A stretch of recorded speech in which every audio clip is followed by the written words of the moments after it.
I'm heading out, man. You want to ride? No, I got my car, but I actually really need to go to the bathroom. Dude, are you okay? I am definitely buzzed. Yeah. I think I will take this, and I will take that ride home. Welcome to the 34 Motorsports Product Showcase. We're proud to offer the full line of Simpson Racing safety products. The Shark Speedway is a perfect brain bucket to keep your melon as safe as possible. We carry every model and size of Hans device, and these have saved countless lives. The Hybrid Pro Lite is an alternative to the Hans device and is just as effective. The DNA 3-layer suit offers maximum protection when things get hot. And hey dude, those comfy shoes won't help one bit when things go south. Keep those hands ready to work with a pair of Vortex FIA gloves meeting every current standard. From 5 to 7 points, we carry every one of the Simpson harnesses, keeping your rear end right where it should be.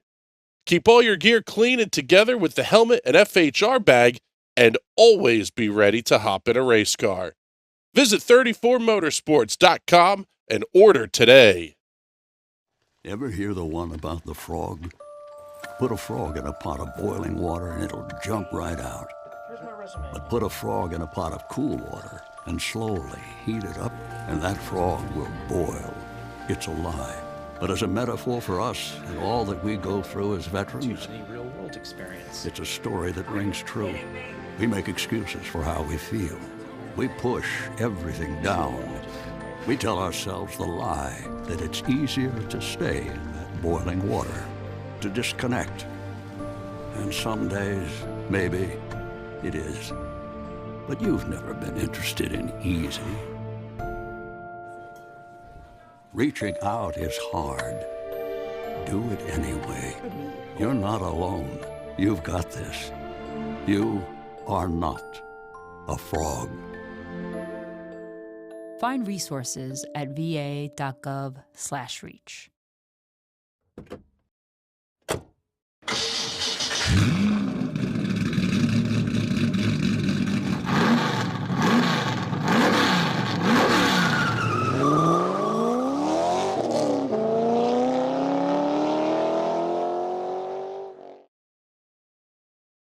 Good evening, ladies and gentlemen. Welcome back to another night of iRacing action here on the National Racing Network.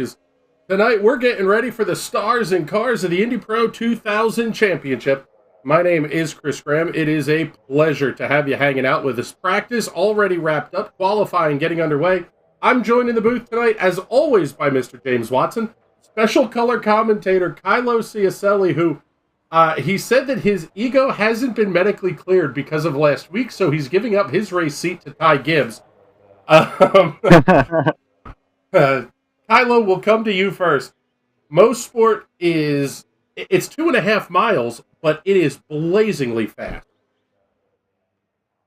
Yes, it is, Chris. Good evening, everybody, whenever you're watching this around the world. Mosport, my third home track, technically, if you want to go by distance, behind Toronto and Belle Isle. One of the quickest courses you'll ever find. The commitment required to go fast around this place is insane, really. Basically, everything's a high-speed corner except for turn 5 and 6, what is Moss Corner. If you want a comparison, call it Road Atlanta, turn 6 and 7, but with a massive climb up a hill to the apex. It sounds like you have to go full send the entire way around this place, and James, you may have to do that anyway. A strength of field of 41.36 out of 13 cars. 25 total on the entry list, but with the split, this is a monster 13-car field. This is incredible. This is the split you just only dream of. There's no room for error here. If you're going to pull off the win, you have to be on your game.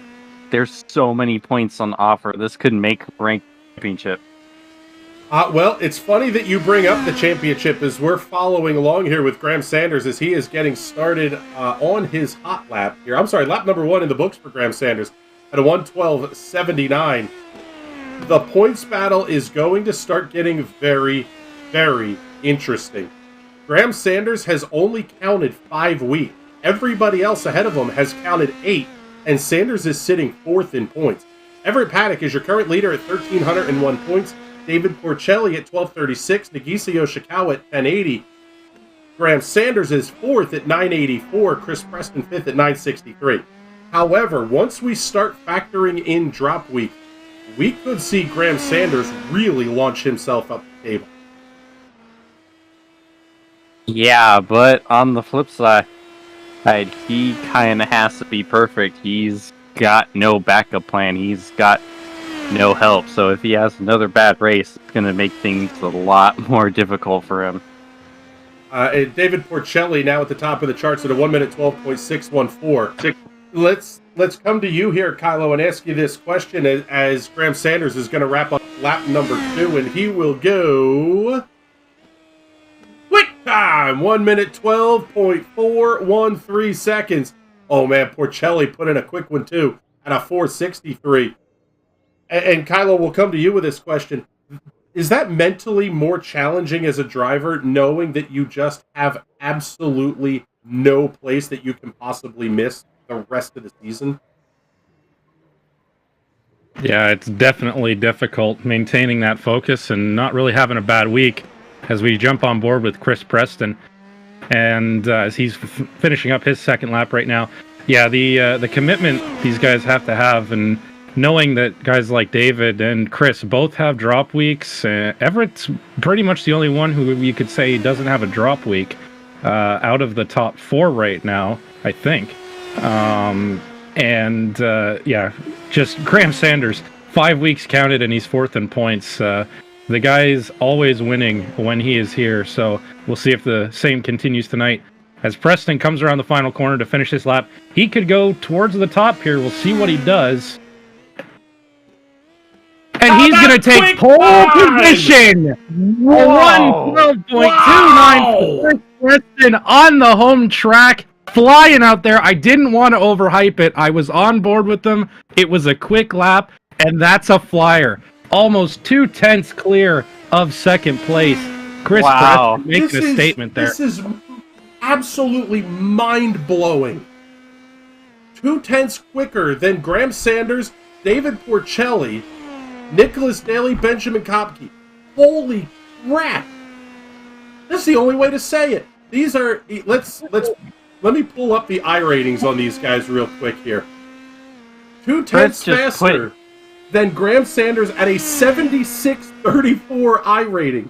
2/10 faster than David Porcelli at a 6,005 iRating. What a lap from Chris Preston.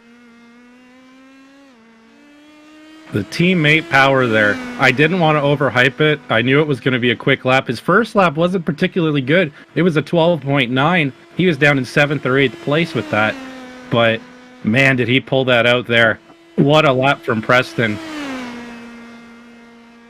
My goodness, that was absolutely monster. We'll see what Nagisa Yoshikawa can do here.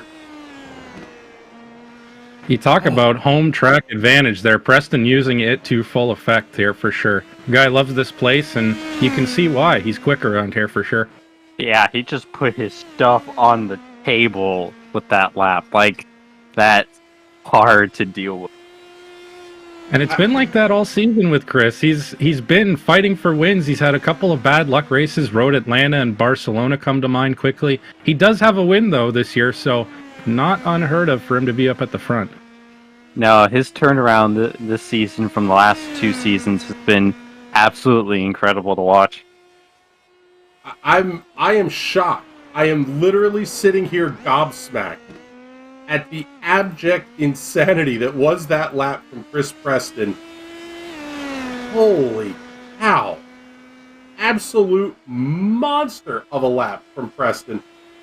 But now the question becomes, can he back it up in the race? That is a completely different animal when you're trying to talk about race pace versus just setting a big old lap in qualifying. Oh, we'll see. The 8:15 race is the setup normally for this week, and it was Chris and Graham at the front, and only 3 or 4 tenths by the end of the race. David was involved in an incident, so it was just the two of them, and he hung with them the whole race. So we'll see if he can get in front and stay in front. Didn't have that opportunity last time. Oh man, this one is going to be a blast. I am absolutely looking forward to this. Before we get you the starting grid up here, and we'll bring the field into view a little bit, but I want to give a shout out here. The folks of DeWeather Center and DeWeather Cares, the situation room folks, you heard me say it right. They have been absolutely incredible all week. If you feel as so inclined, visit KY, like the state abbreviation for Kentucky, or the jelly, ky.theweathercenter.com. They are doing absolutely incredible work. You can donate to those fine folks if you are so inclined, as we said. But let's bring up the weather conditions for tonight, presented by our friends at the Weather Center. 67 degrees, oh so close to being nice. 100% humidity. It is pea soup fog up here at Mosport. Wind's going to be, well, it looks like they're swirling at the moment at about 3 miles an hour. A track temperature of only 70 degrees. Little bit chilly, little bit moist, possibly, even if you wanted to use that word. Let's James, not. How does that play into things here? I guess we would expect maybe a little bit more grip. Yeah, it kind of changes the dynamic of the car. You feel a little more grip in the front, but the cooler temperatures has always kind of made the rear a little more loose, in my experience. So it's weird. iRacing always likes to get a little goofy with the track and weather conditions for the SOF. From what I've seen, it's not always quite what you would expect to be, compared to what you get in the week leading up to it. The field rolling out here behind the iRacing safety car. Let's take a look at the starting grid for tonight's race, and we will kick things off with Chris Preston and his monster lap, a 1 minute 12.296. Tenth and change better than Graham Sanders, lining up on the outside of road number 1. David Porcelli, Nicholas Daly on road number 2, Benjamin Kopke, and Everett Paddock on row 3. Whole lot of championship aspirations there in the first 3 rows. This could be a big-time battle here this evening. Don't count out the rest of the field, though. Richard Holt, Nagisa Yoshikawa on row number 4. A couple of drivers that we've seen show some decent pace here throughout the season. Nagisa having a pretty good run thus far in the points as well. Frankie D and Tom Whitmer on row number 5. They will be followed around by Frank Wynn and Chris Roberts on row number 6. Starting all alone on row number 7 will be the number 12 of Mike Holler out of Illinois. I'll tell you what, a surprise to see Mike back that far, Kylo, but when you're talking about a kind of an awkward split number, sometimes you end up with a guy like Mike Holler at the back of the field. And sometimes you end up just with really close racing. The top 15, 20 cars that run this series weekly, they're all so close once you get past the top 5 aliens that are here. It's really anybody's game. Some guys are better at tracks than other guys. It's kind of a toss-up. You know the guys are going to be here, but it's weird to see him out of position sometimes. Mike's at the back tonight, and he's got to work his way forward. It's going to be interesting to watch for sure. Going to be a tough one to pick here as well. We have seen some absolutely epic battles out of the Indy Pro 2000 Championship. 24 laps will be the race distance tonight. Only local yellows for the caution flags, and quite frankly, they don't even matter that much either. Pace car will duck in, and we will get ready to go green flag racing. Fields off the final quarter. Green's in the air. Nice start for Chris Preston. He's going to have the advantage down through turn 1, the big downhill sweeper.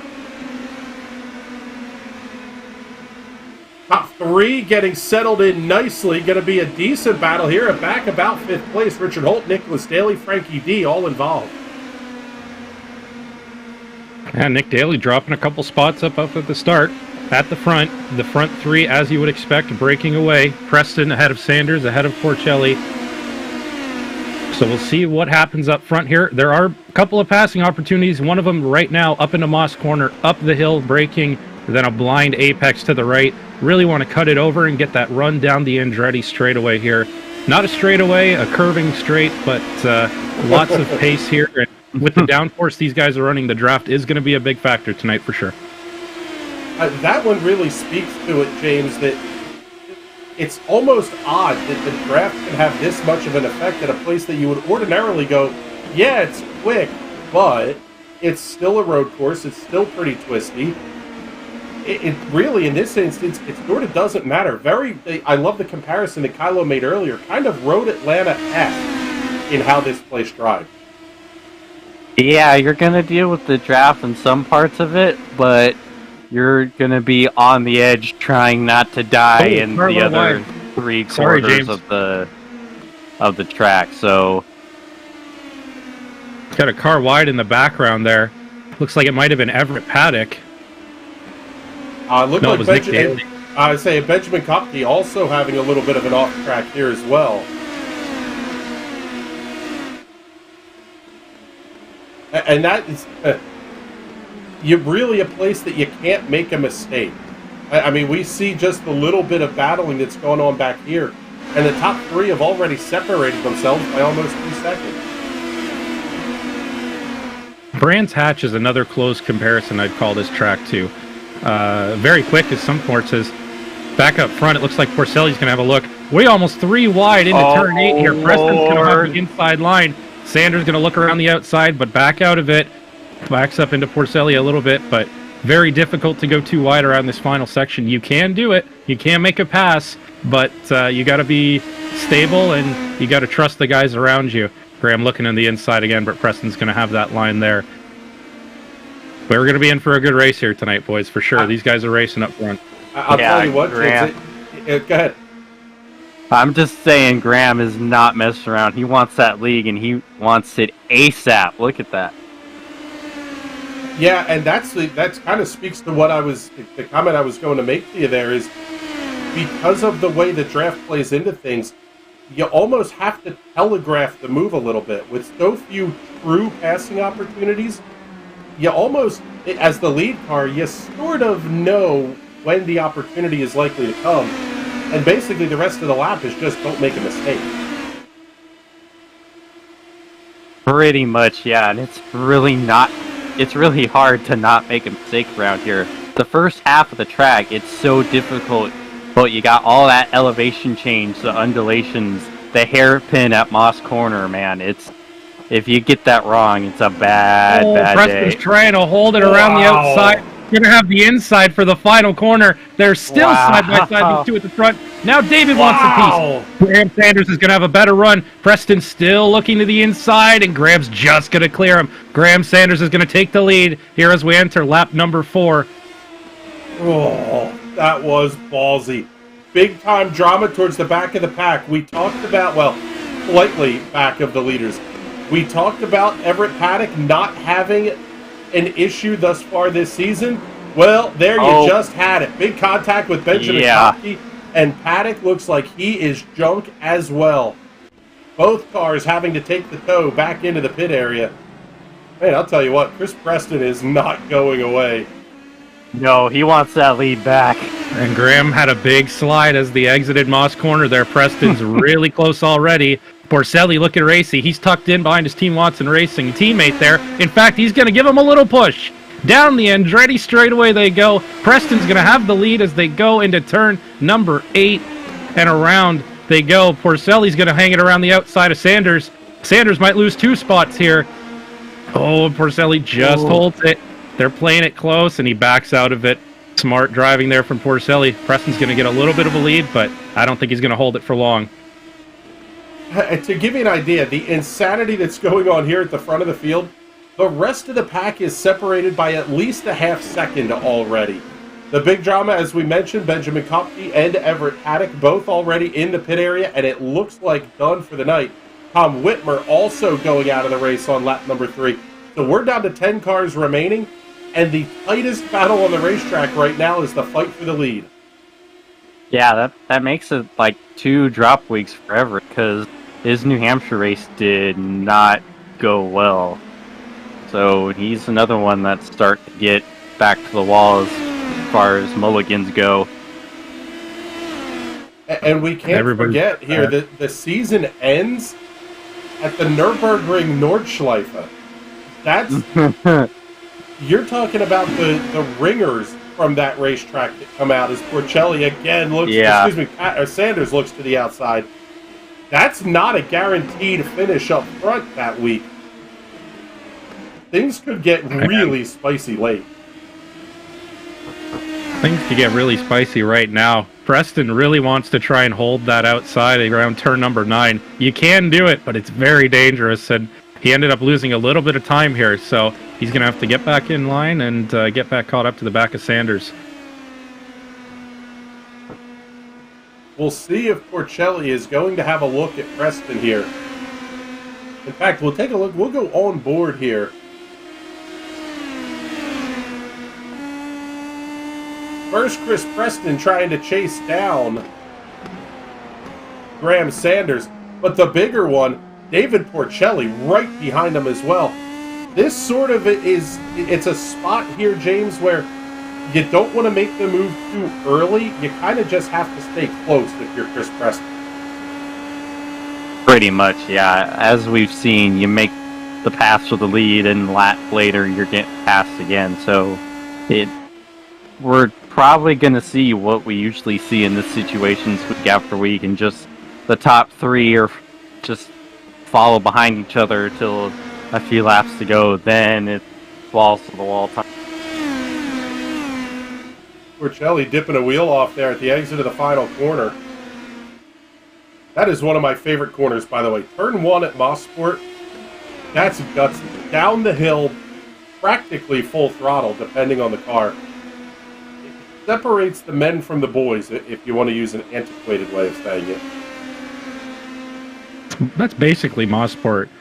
Even the corner they just came out of, Quebec corner, very tight, a lot tighter than you think it is, but you have a lot of exit room, so you can really get on the power early, and then up the hill in Moss corner. Just an amazing corner, really. Just the elevation change over to the sharp right-hander.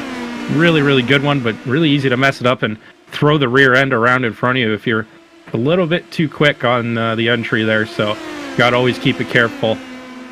Preston has caught back up to Sanders here. In fact, he's dropping Porcelli. Both of these two are about 0.8 of a second. The overspeed that Preston gets on the straight is very much there. He is gaining up back to the rear end of Graham Sanders, but we'll see if he can make the move.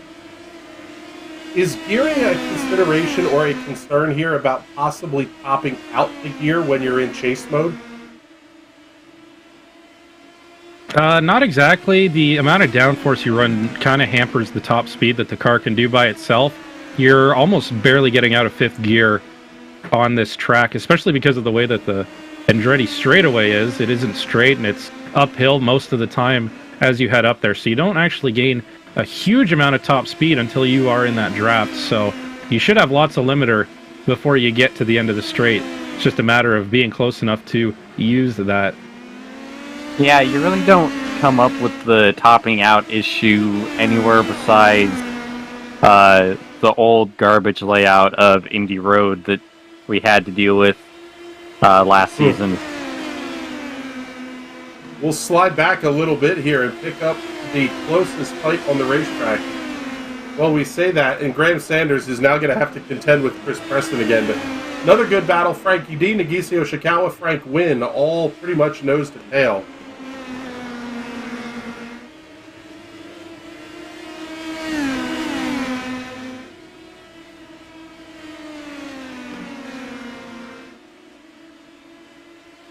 Little bit interesting here that Chris Preston is now falling about a half second back of Graham Sanders. James, I almost think maybe a little bit of tire conservation. Make sure you have plenty of juice left in the tank. And obviously he's not getting too far away. But you want to make sure you have some of that Cooper rubber available for you late in the race. Yeah. Just makes more sense to just kind of take a rest, take a deep breath, and then go at it later on. Like said multiple times, I'm just driving the wheels off of it and trying to go for the lead. Now it's not going to end well. Just kind of pointless, so just sit and ride and get what you can later. And Kylo, Yeah, that's almost like a mental reset that you have to do, which I would imagine is fairly difficult because you're trying to mentally center yourself while at the same time, as we talked about, having to be perfect, hitting the marks and not making mistakes, while at the same time not slowing yourself down too much that you start to lose chase with the people in front of you.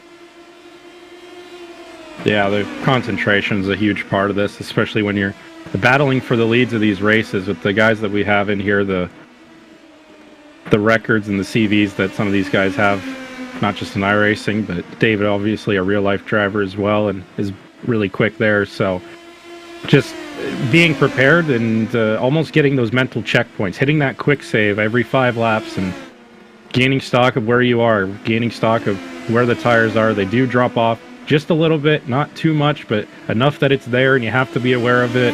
Little things like that. They are still gaining away from the guys behind them. There's no problem there. They're not losing any time. It's just about running and taking the opportunities when you get them. Yeah, it's almost like we're seeing a little bit of an accordion effect going on throughout the field here. As we pick up Frankie D and Frank Wynn, they are about a third of a second apart from each other. The battle for the lead is staying tight with each other. But it's like we talked about a little bit in... Oh, Sanders goes around! Sanders spins! Coming out of the final corner, Preston and Porcelli get away clean, and I think Graham might have got away clean as well without damage, but that's going to put him multiple seconds behind and put him in the clutches of Nick Daly, who's in 4th position right now. Preston and Porcelli, I don't know if they're going to be too nice to each other now. They might start going at it. Here we go, into Quebec corner. Porcelli looks to the inside. Who's going to get on the gas first? Porcelli has a better run. He's going to have a great run out on the outside to turn 4, and David Porcelli is going to take the lead now. The twitchy spaz proprietor of Team Watson Racing is losing his mind over here. Porcelli and Preston are hypothetically teammates. You can't lose what you don't already had, but yeah, something to that effect. Oh my goodness, Let's take a look at the replay here a second. Out of the final corner. Wow, it just kicked. Oh my god! Wow! How did Chris Preston not hit him? You know what? I'm riding on board with Chris right now. We're going to take a look at it. 0x. He did get a 0x from it, but I don't know if it gave him any damage here. Oh man, the save going back against the wall is almost more impressive. He almost lost it going right, and he was able to gather it back up. Yeah, my only wonder is, can we get a close-up look? I want to check the wing. I think it's all right. I don't see any paint scrapes on it, and I don't see anything that would indicate he has front wing damage. Yeah, honestly, it looks fine. That is unbelievable. Chris has to need a new pair of shorts after that. Because I do, and I'm not even driving. Take a look here. About 30 seconds later, go on board with David Porcelli. Gutsy move down the inside. That's the pass for the race lead. Go to you again from an angle outside the cars here. Yeah, it's that tricky Quebec corner. He can really hit the gas early, but I think Preston was a little bit scared on the outside because that grass is the end of your race. If you touch any part of it, you're turning to the left and you are gone. So I think he was being a little bit more cautious. Getting confirmation from the team chat, he's fine. No 0x damage there. So he is just in line now, riding it back out. Man, that must have been crazy. Crazy. Seeing Graham Sanders make a mistake like that in the first place, and then having to avoid it like that. Unbelievable stuff there. Yeah. The first reaction is just to go, ooh! And at the speed they're going, that's enough to junk you into him at that distance. I don't know how Chris Preston was able to avoid him. Exactly. Absolutely It's so incredible. It's so easy to go, wait, did Graham just spin crash? Just And a quite little frankly, bit of indication. Maybe. Go ahead, Chris. I was just going to say, the problem is it happens faster than you just described it, James. That was incredible.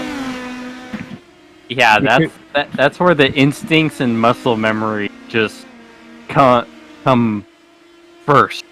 Like, you're reacting to it before you're even seeing it and processing what you just witnessed. Yeah, you get a little bit of an indication thanks to the white smoke as you lose the rear end, but you can see it on the replay. He straightens up from the corner, and Chris is already at a 30 or 40 degree angle. Then he has to react and turn again, decide if Sanders is going to drift over to the right towards the wall or if he's going to stay in a straight line. Thankfully, he stayed in the straight line. Chris went to the right, and no damage done there, but just split decision stuff there that makes or break races, and they're both still in it here. He's still in second place, right where he was before, but he's got David in front of him now, and we'll see how nice these guys go. David's won to race, and so is Chris, so I don't think they're going to ease off each other here until we get to the later stages of the race. I'll tell you Anxiety intensifies. People will ask what's the difference between 80 FPS and 140 or higher FPS. That's the difference. He's being able to, one, avoid the car in front of you, and two, not pound it in the fence. Cries in 59 FPS. Yeah, both of these guys are VR drivers, so that adds another little bit. That depth perception that VR gives just adds to that little bit more of you know where space is and know where space isn't, or what space could close, so that also playing a part in it, I think, as well.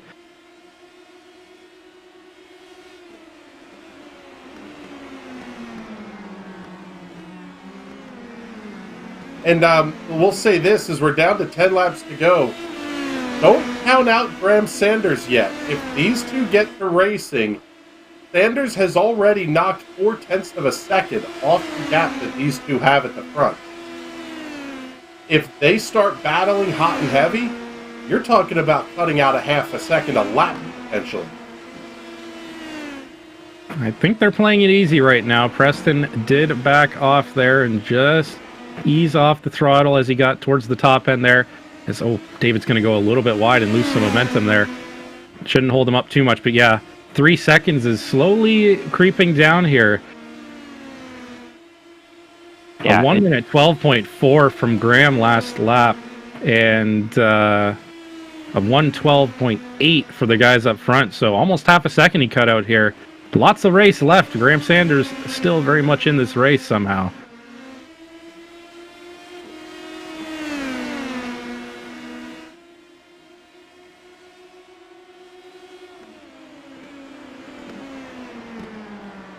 Oh man, this is going to be intense over these final 8 and change laps to go here. The gap is now down to 2.4 seconds. It has leveled off a little bit. It just has to be so tough on these guys to know if you start fighting too early, you're asking Graham Sanders to get involved in the party. Yeah, and it won't take much either. So little bit of a squabble, he's going to be right back there. If anything, David is really pushing that exit of the final corner. Every lap, he's just kicking up a little bit of dirt. And the curbs in these cars are not always 100% predictable. How low these cars are to the ground and how tiny they are in general. Big exit curves can do nasty, nasty things.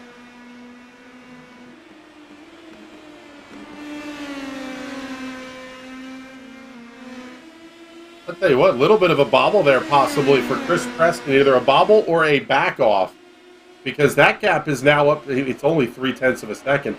Everybody else in the field, by the way, is separated by at least 1.2 seconds. You're not missing anything elsewhere in the field as we follow this battle for the lead. only thing I have noticed in the running order is Nick Daly has dropped down about 4 positions. He was up in 4th position and battling Graham Sanders when he recovered, but it looks like he's lost a little bit more time and dropped back down the order. That can be the only thing that I've seen that's happened here in the last few laps order-wise. Other than that, same as we had it before. Portelli leads Preston, leads Sanders, as we come now with 6 laps to go. Or 7 laps to go, sorry. Math is hard sometimes. Right as they cross the finish line, you don't know where you're looking, and there's a car off on the side. That's I believe Frankie that is. D. Was that Frankie D or was that Tom Whitmer? Nope, that was Frankie D. Yeah, you're right. Frankie's off the racetrack. Oh, tough break for Frankie.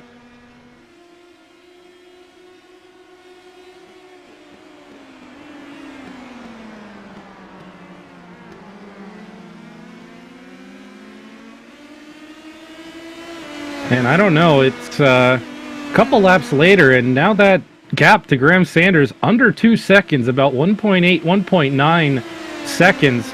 I don't know if Chris wants to maybe try and go for the lead here, see if he can pull out a little bit more. I don't know if he's close enough, though, not this time, as they head down the straight. There is a little bit of lifting, but... Yeah, I was going to say, James, that's kind of a hard call to make when you're behind the wheel. You can see the relative shrinking. You know where Graham Sanders is. But how do you turn around and tell yourself, I have to go now, versus if I end up battling him, the lead, it's just going to shrink even faster. It's almost damned if you do and damned if you don't. Especially since if positions swap, there really won't be that much of a difference. Since you're still going to be running the same pace for the most part. Chris and David are pretty equal. So swapping back and forth is not really going to help much, because a swap draft wouldn't really work here, especially with just one straightaway to work with it on. Yeah, that was going to be my question, is could a swap draft work here where, and basically what we're talking about is, the car that's in second takes advantage. The leader doesn't, I guess, backs off a hair early going into the corner, and you basically use the draft to pull each other along and try to open that gap up over the third car that's trying to chase you down. It just seems like, I don't even know that would be something worthwhile to try for this guy. It just might be the fact that Graham Sanders is faster than these two. Maybe this is them going all out. Maybe Chris doesn't think he can go any faster, in front of David. So he's content staying there because they're just going to lose time. It's one of those weird things, and unfortunately, if you're not under the helmet, you don't know what these guys are thinking. We're just the outside spectators speculating wildly as to what they think. No better way to describe it. You don't want to live inside the head of a race car driver, whether it's in the virtual world or the real world. It's just not a fun place. Well, okay, let me rephrase that. It's a really fun place to be, depending on what your sensitivity levels are. Pretty much. Although if you have a bad race, it's a very, very not great place to be in.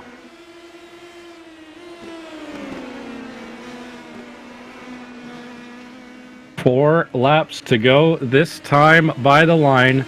It's Porcelli ahead of Preston, ahead of Sanders. That gap to Sanders is kind of stagnated. It's about 2 seconds, and it stayed at about 2 seconds behind the race leaders.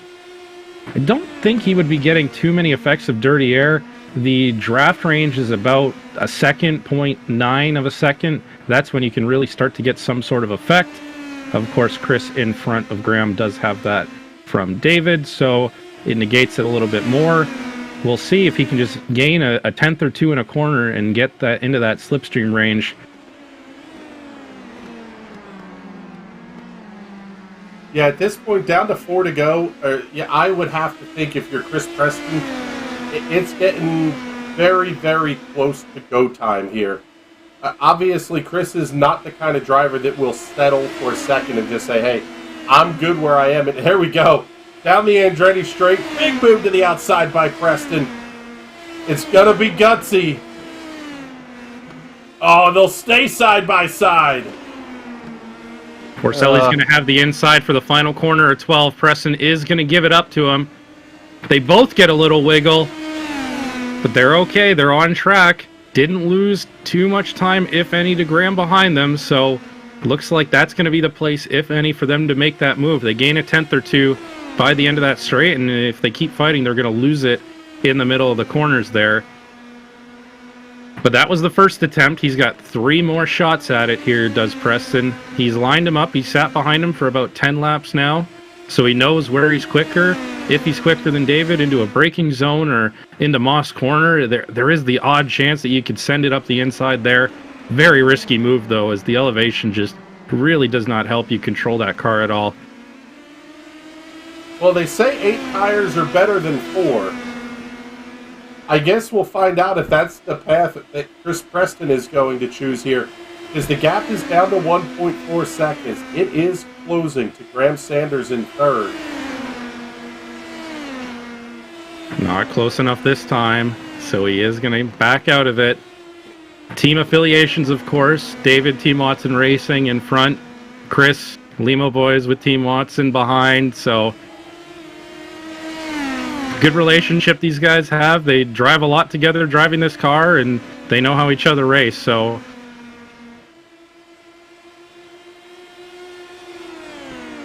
Yeah, basically one and the same as far as I'm concerned. Of course you would. Down to 2 to go, and I'll tell you what, the gap up to 0.6 of a second.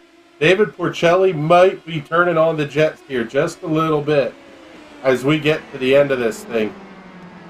Preston's still going to have a shot, but oh man, Graham Sanders is there. It's only 0.3 of a second separating, about 0.6 of a second separating Chris Preston from Graham Sanders. This could be a 3-car battle for the win here. Preston's definitely quicker into Moss Corner, into the braking zone, up the hill at Moss Corner. He has a lot more speed than David, and he gains up right before the back straightaway. He just needs to keep it close enough here, 3 or 4/10 of a second at most on the exit there, and he will be there for the finish. 1 more lap to go. White flag is out at Mosport. I'd say it's been a pretty good debut race for the track here tonight. We'll see how it finishes as we got a battle for the lead up front. I don't know. David's pulling away, though. The gap might be too big. Out of Quebec Corner and down to the back part of the track they go for the final time. This one has been a fun watch at the front of this race, but David Porcelli's done exactly what he needed to do. He sat there and watched Graham Sanders and Chris Preston do battle early in this race, biding his time, waiting for an opportunity.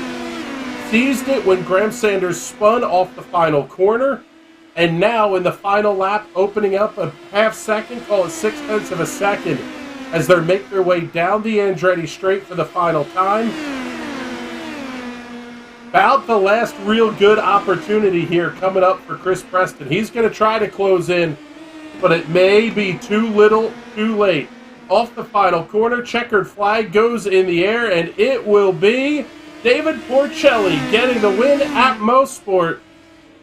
Canadian Tire Motorsports Park, to be specific. Our first visit here with the National Racing Network, and it was a good one, won by David Porcelli.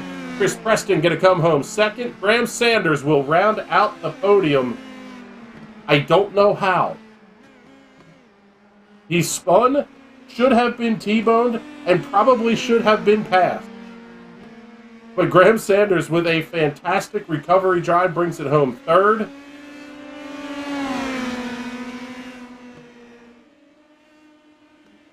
But there is David Porcelli, your race winner here tonight at Mosport. As the field comes around to do their celebrations and all that kind of fun stuff, let's take a look at the race result. Porcelli getting the win by 0.4 of a second over Preston. Sanders, another, call it 0.7 back. behind Preston to complete the podium. Richard Holt, Nagisa Yoshikawa, your top 5. Nicholas Daly coming home 6th. Frank Wynn in 7th. Chris Roberts 8th. Mike Holler, after an early off-track excursion, going to finish 9th. Frankie D, Benjamin Kopke, Everett Paddock, and Tom Whitmer all finishing 1 or more laps down. And the big story, Kopke and Paddock going out on lap number 3. Oh my goodness. Absolutely fantastic show here once again, Kylo, from the Stars and Cars of the Indy Pro 2000 Championship. Man, these guys are good. This is why I try and race with them. I say try because that's all it is. They're monsters up at the front of the field. Great job not hitting each other, keeping it very clean. Just all around, really, really good stuff. And to the rest of the field too. Not too many big incidents. Of course, we saw Ben and Everett go out there, and that was just hard racing. It's a hard corner, and that's going to happen sometimes. You know, both those guys are nice drivers, and I'm sure there's no hard feelings there between those two. But yeah, just really good stuff from everybody in the rest of the field. As we're just hanging out for a minute, just waiting for our top 3 to hop in here for some podium interviews. Yep, and we've got our race winner here ready to go, Mr. David Porcelli. We're going to start the replay here at the white flag lap, but man alive, everything got absolutely crazy back on lap number 10. Graham Sanders has his spin. Chris, both you and Chris managed to avoid it, but then a fantastic pass to take the lead that you never look back from. Congratulations on a big, big win here in terms of the points tonight, David. Tell us about what you saw. Man, I just, wow. What? First of all, my heart goes out to Graham. I think we pressured him into that error.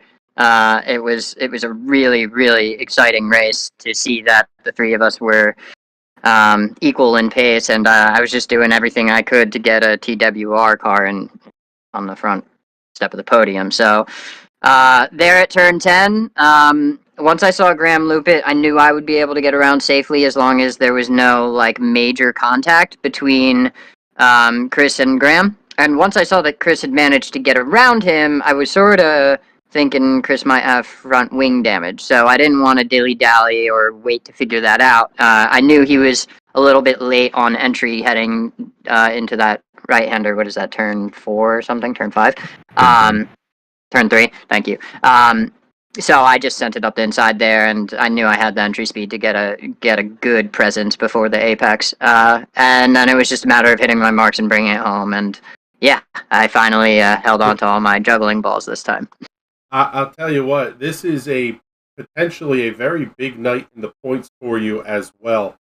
Graham coming home third, you're going to open up a little bit of a gap, a little bit more of a gap than you already have.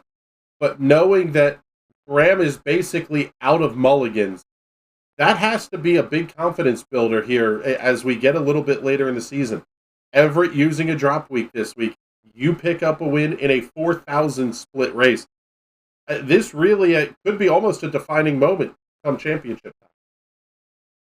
Yeah, I'm hoping so. I know that the wins are going to make the difference, and so I'm just trying to bring home as many W's as I can between now and the end of the season. And so I'm really, really proud of being able to accomplish that and to get a 1-2 at some Team Watson racing cars. The car was fast this week.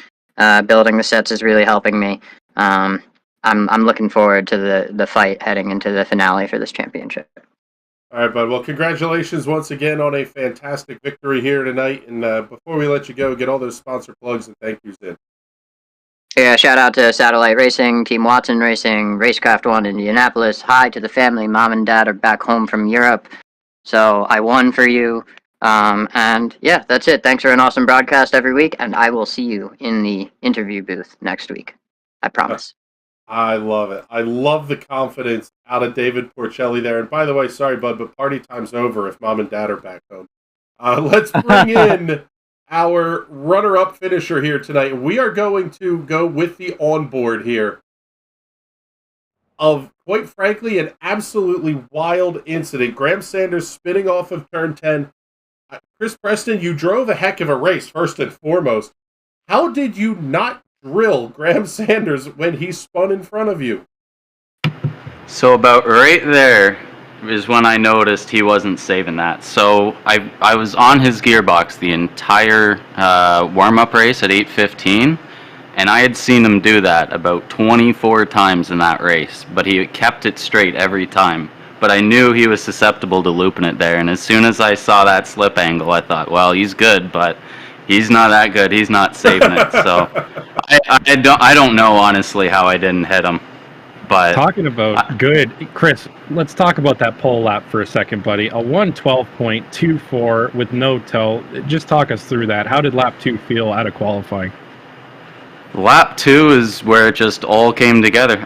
I did a lot of practice beforehand in my quali lap, and I knew if I could throw every corner together like that, it would go well. But an huge thank you goes out to David for that setup. It was both race and qualifying were unbelievable.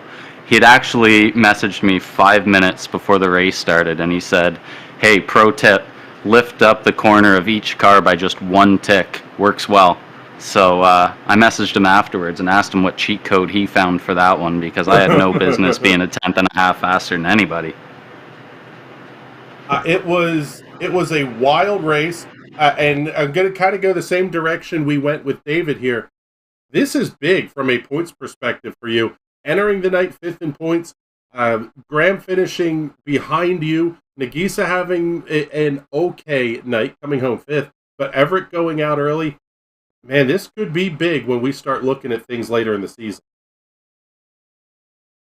Yeah, this is huge. I know, I believe 1 and 2 both have 8 weeks ran. I'm sure this will obviously replace one of David's drop weeks, so I'll have to check the updated points. But basically, I had 2 free races on the guys up front. I don't know how their drop weeks are going to play out, but when I'm picking up 208 points a week, it looks good. So let's just have to see where it goes from here. I've still got one of my strongest tracks left to go in Road America. So never been to Phillip Island. Just bought the track for next week, so that's a bit of a wild card. Other than that, we got a really strong looking schedule for the rest of the season. So I just got to keep my head down and keep getting points finishes like this. I'll tell you what, well, you passed Graham Sanders in the points after this race tonight. 10-18 to 10-12. You only have 6 weeks counted. Graham only has 5 weeks counted. You guys are set to potentially be contending for a podium spot in points here. Do you get a little bit more aggressive? What's the thought process here as we kind of head into the back half of the schedule?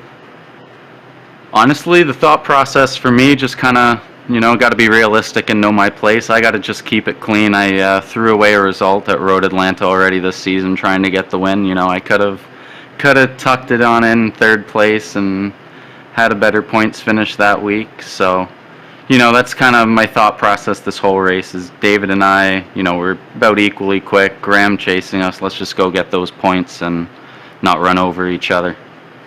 Well, fantastic run to 2nd place here tonight, bud. Congratulations on that. And before we let you go, get all the plugs and thank yous in. Thank you. I got to thank Team Watson Racing and, of course, in particular, David Porcelli for that unbelievable setup and his setups every week that he provides to me. I got to thank Limo Boys Racing, my teammate Kylo, and our sponsor, Sunny Farms. And, of course, I got to thank you guys for the broadcast. All right, bud. Well, thank you much. We appreciate you checking in with us here. And let's bring in Mr. Graham Sanders, the guy who, unfortunately, is going to finish 3rd place here tonight. We're going to look at it from the onboard here, at least for the start of the interview. Talk us through what happened in turn 10 there. Chris mentioned that he saw you really on edge in that corner in the 8:15 race. How sketchy was that car? It was honestly it depended on how hard I was pushing. On that lap that I did spin, I was actually I was up on my best lap by like a tenth and a half. So I really wanted to try and get that purple lap, but it bit me in the butt there. But yeah, in that 8:15 race, I was definitely pushing pretty hard. And yeah, I think he was just about right. I probably got sideways 24 times through that corner in a 24 lap race. So yeah, it was definitely on edge, but a lot of fun. And now, as we look a little bit ahead, deeper into the season, we're starting to see the gaps close up as the drop weeks start to get counted here. You still only have 5 weeks counted. Are you a little bit confident as we head in here to the second half of the schedule that championship might be in the cards for you? I think if I said I was confident, I'd be a little bit cocky. But it's going to be tough. It's going to be really, really tough. Phillip Island next week, Road America, Phoenix. We'll see how that goes. But yeah, I think I have one more drop week. But if I screw up more than once, then yeah, I'm pretty much going to be out of it. So I just really got to hit all my marks and try and get some really good results for the last 4 rounds here. And I think we might have a shot, but it's pretty far up there. We'll see. All right, bud. Well, congratulations once again on a great performance here tonight. A very nice save to not hit anything out of the turn 10 issue, and really doing a heck of a recovery drive to be as close as you were at the finish. Congratulations on the 3rd place finish here, and before we let you go, get all those big sponsor plugs and thank yous in. Yeah, of course. I just want to thank all the sponsors, the team, Alpine Stars, GSI, GoPro, Wave Italy, and of course you guys for the great broadcast. And I'm looking forward to seeing you guys next week. All right, Graham, thank you very much. We appreciate you checking in with us here. And as we go back to the live look, oh my goodness, that was a race I was not ready for. I was not mentally nor physically prepared for that race. And Kylo, let's go back to the lap that Chris Preston set in qualifying. That is a rare thing that you're going to see anybody smoke the field in this Indy Pro 2000 by a 10th and a half. Yeah, definitely something special from Chris there on that qualifying lap. That was huge. I don't know. We might need a one-off fast lap upload on the NRN YouTube channel for that one to commemorate it. That was special stuff. It's a little bit prideful, of course, being my teammate and everything. He's the bar to get to. He's the road ringer, and the guy's always been quick, and he's finally putting it together this year. It's just been a great season for him. He's doing really well, and of course the team and Team Watson Racing, of course, are doing well. As Nagise is up in the top 4 in points, and David's leading the way, and Chris is there as well. So just shows how strong of a group we have, and we're really dedicated to this series and making it better. And I think we're doing a good job putting on shows like that every week. That is for sure. And James, we've heard it mentioned a couple of times here.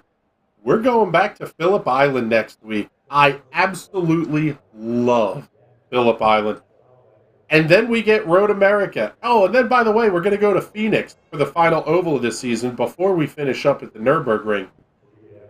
This has the potential for a whole lot of fireworks here down the stretch. Oh, yeah. We've still got quite a few wild cards. Phillip Island is always kind of weird. Road of America, we're going to have a lot of draft shenanigans. Phoenix and Oval, always unpredictable. And then the Green Hell, enough said. So, yeah, there's still a whole lot of stuff to see and stuff to deal with, for lack of many better words. Yeah, this one is going to be wild down the stretch for sure. I have to say a huge thank you to Kylo and James here tonight. I mentioned a moment ago, I was not mentally or physically prepared for this. We have been, as part of the NRN family, we work with the folks at the Weather Center. Getting their team around Kentucky, Eastern Kentucky this week has been quite literally a full-time, almost around-the-clock job. Getting content out, this is a story that is just not being told. We'd encourage you, head on over to ky.theweathercenter.com. Take a look at some of the content there.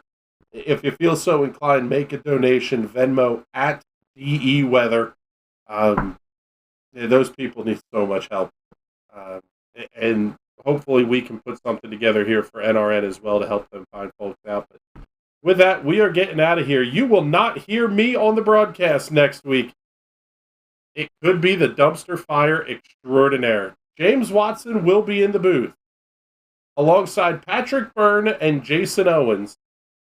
I'm pretty sure Jason will just be acting as the kindergarten teacher. Just a hunch. But it is bold of you to assume he's the mature one of us. It's not a very high bar. Well, we all know true. Jason better than that. That's true. The bar is not very high for that one. But those guys are going to put on a hell of a show for you from Phillip Island next week, I'm sure. I will be watching. I will be on vacation. And after this week, I need one. Also, coming up next week, Sim Racers Club on Wednesday night. Patrick Byrne will be in the booth for that one. I'm not sure who else we're going to have joining him. But I will not have any gear with me, so it won't be me, that's for sure. Then Thursday night, it will be the Indy Pro 2000 Championship. 2 weeks from now, Ezra's coming back. Can't wait to have the guys from the Ezra IndyCar series back for another season. We're looking forward to that. But man, with that, we are getting out of here. ky.dweathercenter.com. We appreciate you hanging out and spending some of your Thursday evening with us. Until we talk to you, well, I guess they'll talk to you next week. I'll talk to you in a couple of weeks. We love you all. Ladies, we love you a little bit more. We'll see you later, everybody.